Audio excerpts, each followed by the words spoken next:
Alright, lovely people. Let's go through equations and specifically sort equations. We're going to look at surd equation. How do we identify surd equation? The first thing you will notice is that you have the variable and the number inside the root. So this cannot be an exponential equation, that is a surd equation, because we have expressions inside the root. Now, how do we solve surd equation? Let's look at this. Whenever you have expression inside the root, make sure that everything, that root alone, is on one side of your equation. Every other thing that is not inside that root must be moved over to the other side. And that is the process involved in starting the simplification. So I will have x, 4 crossing over becomes minus 4. Why did we do this? Because we can solve directly, we need to eliminate the root. And being alone, we can square both sides to eliminate the root. Remember, both sides, because if you square only one side, you have altered the equation and the value will no longer be the same. Now, the square root cancel out the root, we have x plus 2 left. And then when we simplify this, remember that this is x minus 4 and x minus 4. So if we simplify that, this gives us x squared minus 4x minus 4x minus 8x plus 16. And then we can go on and write in standard form. We must write it as a 0. Before you can continue, have x squared minus 8x, this crossing over, minus 8x minus x gives me minus 9x. Then 16 minus 2 becomes 14 equals to 0. This has given us quadratic equation.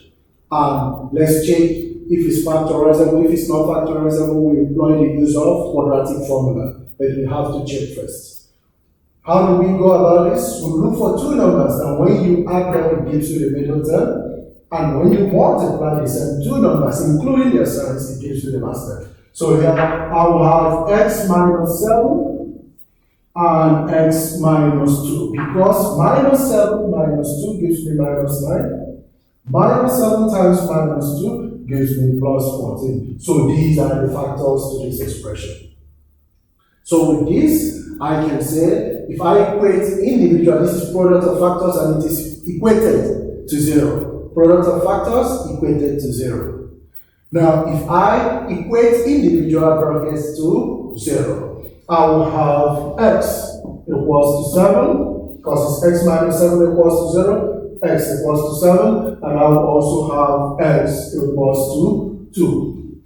There is, however, a difference between side equations and ordinary equations. The values we get are not actually the final value. We need to check for critical values, just like we do with inequalities and the rest of them, to check for valid values, because it appears under a root, so not all values will necessarily be valid. How do we do that? Let's take 7 for instance. If we are testing for 7, then we are going to have root of x being 7 plus 2. Is it equivalent? Plus 4 from the original. Remember, you test with the original. Is it equals to x being equals to 7? Now look at it. 7 plus 2 is 9. Root of 9 is 3. Plus the 4 outside. Is it equivalent to 7? This is valid. This is valid. So 7 being an answer is valid. We do the same test for x being equals to 2. Now, from the original expression, we replace x with 2 plus the 4 outside here. Is it equivalent to x being 2? 2 plus 2 is 4. Root of 4 is 2. We have 2 plus 4. Is it equivalent to 2? 2 plus 4 is 6. It's not equivalent to 6. That way, we have to reject x equals to 2. That place has mark allocation and must be done. You cannot leave it like that. That is the difference between surd equation and ordinary equation. For the values you get, you must check for valid values, and if any of them is not valid, it must be rejected for the answers to be valid for the given equation or expression. So this is how we go. Please, if you have any question, do not hesitate to pop up your questions from any section. I am here to support and help you. Please remember, don't just watch the video and go away. Subscribe to my pages, subscribe to my channel and follow my pages. And please share this video.